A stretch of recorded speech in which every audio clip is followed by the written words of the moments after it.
오늘은 엘리야와 함께 걷는 이 40이라는 책을 오늘 마감을 하도록 하겠습니다. 원래는 다음 주까지 좀 해야 되는데 다음 주나 그 다음까지 계속 해야 되는데 다음 주는 이제 성 토요일이기 때문에 이것을 더 이상 할 수가 없어서 오늘 일단락을 맺을 예정입니다. 다 이렇게 어려운 내용이 아니기 때문에 여러분들 읽기에 이렇게 어렵지 않았을 거라고 생각을 합니다. 아무튼 나머지 부분을 좀 짧게라도 이렇게 여러분들에게 이야기를 나누고 싶습니다. 지난번 시간까지 우리가 들었던 또 생각했던 엘리야는 그 카르멜 산에서 바알 사제들과 대결을 벌이죠. 그래서 한 400명이 넘는 바알 사제들이 제단에다가 이렇게 제물을 놓고 거기를 막 돌아다니면서 소리를 지르고 바알 신한테 불을 내려달라고 그렇게 애원하고 이렇게 하지만은 결국에는 아무 일도 벌어지지 않죠. 그 다음에 이제 엘리야 차례가 됐을 때 엘리야는 오히려 거기 제물 위에다가 엄청나게 물을 부으라고 해놔가지고 완전히 적셔진 그런 제단. 그리고 난 다음에 엘리야가 한 번 딱 하느님께 기도를 올리죠. 정말 당신이 진정한 신이라는 것을 좀 보여주십시오라고 하면서 기도를 올립니다.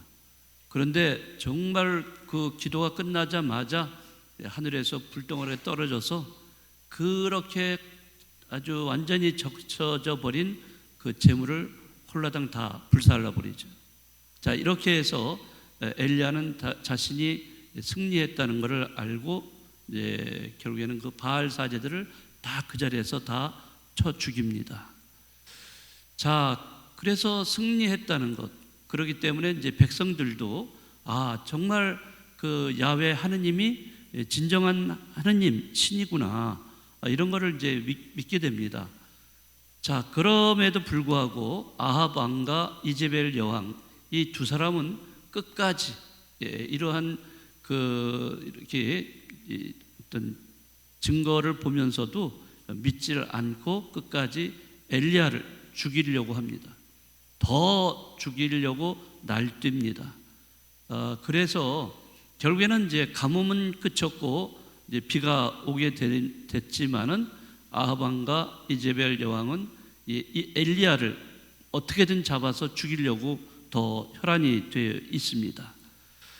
자, 그래서 또 엘리야는 또 도망칩니다. 그렇게 해서 광야로 또 이렇게 가서 또 숨어서 지냅니다. 자, 이렇게 두 번째 또 광야로 나가서 숨어 지낼 때 이 엘리야는 이제 완전 탈진된 상태, 이런 상태가 되어서 하느님한테 기도를 할 때 오히려 이렇게 기도해요. 차라리 저를 죽여주십시오. 제가 죽기를 원합니다. 자, 이렇게 그래서 주님, 이것으로 충분하니 저의 목숨을 거두어 주십시오. 얼마나 고통스러웠으면 이렇게 자기 목숨을 거두어 달라고 했을까. 자, 그런 상황에서 또 하느님은 엘리야를 돌보아 주십니다.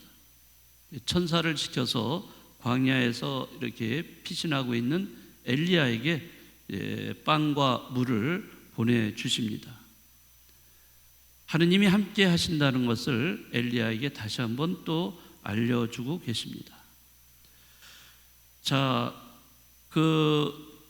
이러한 상황을 통해서 이제 엘리야는 이제 많은 것을 깨닫게 됩니다. 이 사건을 통해서 본인은 정말 강한 하느님, 하느님은 강하신 분이다. 뭐든지 다 할 수 있는 분이다. 내가 바로 그분의 예언자다. 이런 어떤 자부심, 이런 것을 갖고 있었습니다. 자, 그렇지만은 이렇게 본인이 승리를 했고 바알 사제들을 다 죽였고 없애버렸고 그럼에도 불구하고 자신은 쫓기는 존재가 될 수밖에 없었습니다. 자, 그러면서 어쩌면 엘리야는 하느님이 강한 분이시라는 거, 네, 그래서 자기도 강한 존재라고 여겼을지도 모르는 그러한 생각들이 이제는 산산조각이 나고 맙니다. 그러니까 자기가 믿어왔고 자기가 생각했고 자기가 이해했던 그 하느님의 생각, 하느님관, 신관이라고 그러죠. 이러한 것이 다 이제 무너져 내리는 거예요. 네, 정말 자신은 하느님을 안다고 했고 하느님을 만났고 하느님 뜻대로 자기가 그렇게 움직여 왔는데 그 자신이 믿어왔던 그 하느님의 모습이 아니라는 거예요. 강한 하느님의 이미지는 없는 거예요. 자, 이런 걸로 인해서 더욱더 엘리야는 아주 회의에 빠져들게 되고 점점 자기가 가지고 있던 그 믿음은 이제 깨어져 버린 거죠. 이제는 그 완전히 깨져 버린 거기에서 새롭게 하느님을 이해하는 작업을 시작을 할 수밖에 없게 된 겁니다. 자, 이것은요, 이렇게 하느님을 끝까지 믿으면서 이렇게 하느님을 향해서 가는 사람들에게는 다 이런 것들이 하나의 과정으로 거쳐가는 모습을 볼 수가 있어요. 특별히 우리 신학생들 정말 신학교에 들어가서 6년, 군대까지 합치면 10년까지 이렇게 지내면서 그 과정을 많이들 거쳐갑니다. 처음에 신학교 들어갔을 때 하느님, 정말 자신만의 하느님으로서 내가 믿고 그렇게 의지하고 했던 그 하느님이었는데 공부를 하면서 또 신학교 생활을 이렇게 하다 보면은 그 하느님이 아니라는 것을 이제 느끼게 됩니다. 그러니까 그 자기가 믿던 하느님이 아니라고 하면서 그 믿음이 그냥 깨져버리는 거예요. 믿음이 산산조각 나고 완전히 그래서 이제 언제부턴가는 다시 밑바닥에서부터 그 하느님을 알아가는 과정을 다시 시작하는 이런 사례들이 있어요. 저도 물론 뭐 아주 심각하게 그러지 못했지만은 저도 사실 신학교에 들어갔을 때 신학교는 마치 천국이나 마찬가지다. 하느님과 함께 살아가는데 얼마나 좋을까. 정말 굉장히 좋은 그러한 공동체일 거다라고 생각하고 들어갔는데 이 신학교 공동체는 일반 사회 공동체와 다를 바가 없었던 거예요. 거기서도 도난 사건도 생기고 서로가 서로를 미워해서 뭐 싸움박질도 있고 뭐 뿐만 아니라 여러 가지 그러한 생각하지 못했던 일들이 막 벌어지니까 도대체 이게 정말 신학교인가 이런 생각까지도 막 들면서 어떤 하느님에 대한 믿음의 회의가 일어나는 이런 순간도 있고 그런 면에서 이제 회의를 하게 되는 거예요. 얼마 전에 제 이제 아들 신부가 될 신학생이 하나 있었거든요. 제가 청담동에 있을 때 거기에 신학생이 한 명이 들어와가지고 신학생이 있었어요. 청담동에서도 정말 하나밖에 없는 신학생. 얼마나 그 전에 물론 여러 신부들이 배출된 성당이긴 하지만은 최근에 와서는 없는 거예요. 신학생이 하나밖에 딱 없어요. 또 저도 여태까지 사제 생활하면서 제가 교구 신학생으로서는 그 학생이 딱 한 명밖에 없었어요. 물론 지금까지 뭐 수도원에 가서 신부가 된 이런 제 아들 신부들은 몇 명이 있는데 이 교구는 없어요. 그래서 이 신학생이 잘 커서 이제 서품을 받아서 신부가 되면 제 아들 신부가 된다. 아들 신부를 두겠지 하고서 참 기대를 많이 했고 그래서 방학 때라든지 늘 오면은 참 잘해줬고 이렇게 했는데 어느 틈엔가 이 신학생이 회의감을 갖게 되고 그러면서 한 달도 안 됐지만 얼마 전에 찾아와서 그만두겠다고 이렇게 했습니다. 그래서 정말 너무나 안타까운 그런 일이 있었는데요. 그 신학교 생활하면서도 이렇게 하느님에 대한 이해가 자꾸 달라지는 거예요. 그러니까 자기가 가지고 있었던 그런 하느님에 대한 이해가 다 무너지고 새롭게 쌓아야 되는 거예요. 그러니까 저는 이 엘리야 예언자를 보면서 굉장히 많이 이해가 됐어요. 이 엘리야라는 사람이 예언자가 돼서 평생을 그 하느님의 예언자로 살아가면서 그 겪어야 했던 일들, 예언자로 불림을 받았다면 정말 얼마나 좋아요. 하느님한테 모든 것을 말 듣고 또 백성한테 가서 말을 전하고 얼마나 좋은 일입니까? 그럼에도 불구하고 많은 고통을 겪게 됩니다. 이제 그 가운데서 특히 이런 하느님 이해가 완전히 달라지고 있다는 거예요. 그렇게 강한 이미지의 하느님을 여태까지 생각을 해왔고 믿어왔는데 그게 다 깨져버린 거예요. 그러고 나서 이제 쫓겨다니는 신세가 됐고 그러면서 이 엘리야는 결국에 어디로 가냐면 호렙산으로 도망갑니다. 호렙산에 그 동굴이 있어요. 그 동굴 속에 들어가 숨어버립니다. 자, 그런데 하느님은 이 엘리야를 버려두지 않으시고 엘리야를 찾아와서 당신의 모습을 보여주십니다. 당신의 음성을 들려주세요. 자, 그런데 여러분들 거기 엘리야 거기 열왕기 상권에 있는 내용인데요. 거기 보면은요, 처음에 어떻게 그게 벌어지냐면 어마어마한 태풍이 불어요. 정말 나무가 쓰러질 정도의 어마어마한 태풍이 부는데 그 태풍 속에서도 하느님은 안 계셨어요. 그 다음에 지진이 일어납니다. 어마어마한 지진이 일어나는데 그 가운데서도 하느님은 계시지 않았고, 불덩어리가 떨어지는 이러한 속에서도 불 속에서도 하느님은 계시지 않았다는 거죠. 그런데 조금 있다가 아주 부드러운 그런 바람 소리, 아주 그런 소리 속에서 그 하느님이 오셨음을 엘리야가 알아차립니다. 그래서 열왕기 상권의 19장에 보면 이렇게 이야기가 나옵니다. 조용하고 부드러운 소리가 들렸다는 거예요.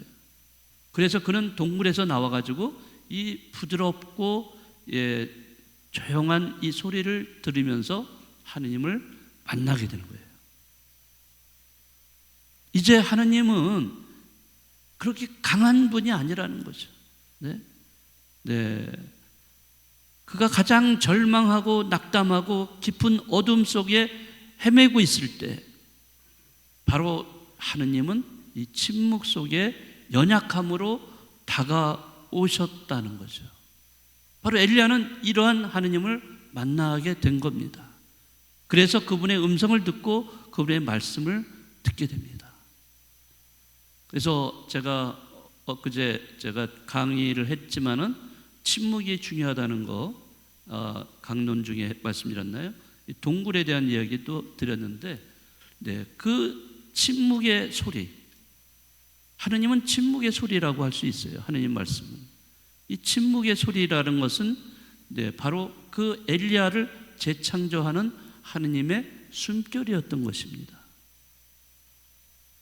이런 조용한 속에서, 고요함 속에, 또 적막함 속에 그 안에서 부드러움으로 다가오는 그분의 목소리, 그분의 소리, 이건 침묵의 소리예요. 이 침묵의 소리 속에 하느님의 음성을 우리가 들어야 된다는 거죠. 자, 엘리야는 이렇게 하느님의 음성을 듣고 이제 새로운 변화가 일어나요. 본인은 그래서 그런 새로운 변화가 일어나면서 새로운 존재로 탄생이 됩니다. 우리는 그렇게 생각해요. 엘리야는 예언자로 불렸는데 또 뭐가 변할 게 있느냐? 그게 아니라는 거죠. 불림을 받았다는 것만으로 끝나는 게 아니라는 거죠. 그가 인생을 살아가면서 늘 변화가 되어야 된다는 거예요. 진정한 하느님을 이해해야 되고 그러한 진정한 하느님께 다가가는 존재가 되어야 돼요. 그것을 위해서는 본인이 새로운 존재로 거듭 태어나야 된다라는 것을 알 수가 있습니다. 자, 이렇게 거듭 태어난 존재로서 엘리야는 이제 하느님의 명을 또 받습니다. 그것은 바로 후계자입니다. 그래서 엘리야의 후계자 누구죠? 엘리사. 그래서 엘리사를 찾아가서 자기를 그 예언자직을 그에게 넘겨주게 되죠. 그리고 엘리야는 엘리사가 보는 앞에서 그 하늘에서 불병거, 즉 불수레가 내려와 가지고 엘리야는 살아있는 상태에서 그 불수레를 타고 하늘로 올라가게 됩니다. 이것이 바로 엘리야의 승천 이야기입니다. 승천은 예수님만이 하신 건데 엘리야도 했어요? 그러나 엘리야의 승천은 타력 승천입니다. 우리 성모님도 승천하셨죠? 성모님도 타력 승천. 즉 예수님은 승천이 당신 스스로가 올라가셨지만은 다른 엘리야라든지 마리아는 그 타력으로 하느님이 불러 올리신 거예요. 엘리야도 하느님이 불러 올리신 거예요. 그런데 그것을 상징적으로 불수레라는 거죠. 그래서 엘리야의 승천은 그가 생명의 근원이자 신비인 하느님에게로 수렴되었다. 그러니까 완벽하게 하느님께로 수렴된 그런 상태를 승천했다라고 이렇게 보고 있는 겁니다. 즉 하느님에게 수렴됐다는 것은 하느님에게 받아들여진 사건이다라고 해서 그걸 승천 내지는 구원이다라고 이렇게 얘기를 하는 거예요. 이런 승천과 구원은 결국에는 새로운 생명을 얻는 상태를 말하고 있는 거예요. 우리가 정말 영화에 나오는 것처럼 불수레가 나왔다가 불수레 타고서 막 올라가는 이런 것들이 물론 성경에서 언급되고 있지만은 그러한 것들은 어떻게 보면 상징적인 것, 즉 하느님에게로 이렇게 수렴되고 하느님에게 온전하게 받아들여지는 그런 모습을 상징적으로 보여주고 있다는 것을 알 수가 있습니다. 이제 엘리야 이야기는 이제 이 책은 이것으로 이제 마치고 있는데요. 40일 동안 정말 엘리야를 따라서 이 사순절을 보내면서 좀 많은 것을 배웠다고 생각이 됩니다. 그렇죠? 우리가 책을 그냥 대충 읽어버리면 별로 얻을 게 없지만은 하나하나 이렇게 좀 이렇게 보면은 정말 너무나 좋은 우리 신앙생활에 도움이 되는 이야기들이 굉장히 많습니다. 그래서 이제 오늘 이 책을 이렇게 마치도록 하겠습니다. 다 마쳤어요. 아쉬우세요? 재밌어요? 원래 재미없는 건데 제가 막 더 재미있게 해드리려고 이렇게 했죠. 정말 엘리야라는 한 예언자를 통해서 우리 신앙생활을 좀 더 가다듬을 수 있는 좋은 시간이었다고 생각합니다. 자, 마찬가지로 끝나면은 책거리로서 퀴즈 대회를 엽니다. 자, 두두두두두두두. 자, 퀴즈 시간이 돌아왔습니다. 자, 엘리야 시대 때, 엘리야가 활동하는 시대에 그 왕이 누구죠? 아합 왕과 또 이제벨 여왕이죠. 자, 이거는 이제 그 퀴즈를 내는 것은 아니고요. 잠시 해보았습니다. 자, 그러면 첫 번째 문제, 엘리야가 활동하던 시대에, 근데 여러분이 알고 계시면 답을 그냥 하시면 안 되고요. 손을 드셔야 돼요. 손을 꼭 드셔야 됩니다. 자, 엘리야가 활동하던 시대의 우상의 이름은? 맞춰주셨습니다. 바알 신입니다. 박수 한번 쳐주시기 바랍니다.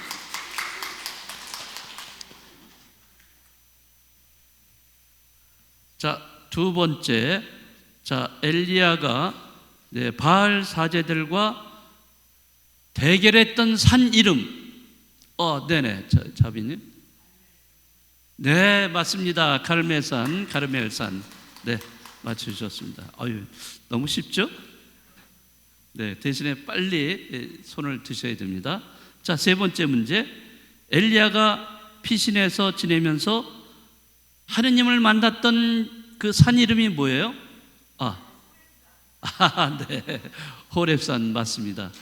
네, 아이고, 이것도 너무 쉬운 문제 같아요. 자, 그 다음에 이것도 되게 쉬운 문제인데요. 자, 엘리야 예언자의 후계자가 누굽니까?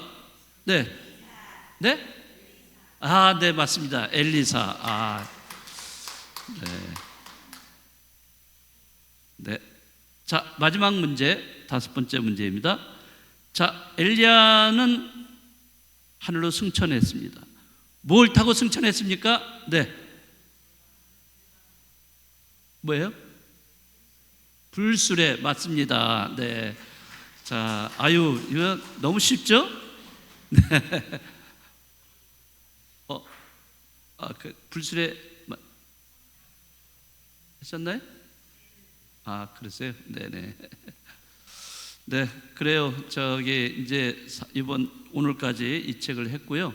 이제 부활 지내면서 이제 5월, 6월 달 책은 별도로 또 여러분들에게 알려드리도록 하겠습니다. 네, 여러분들이 읽으시느라고 수고 많으셨습니다.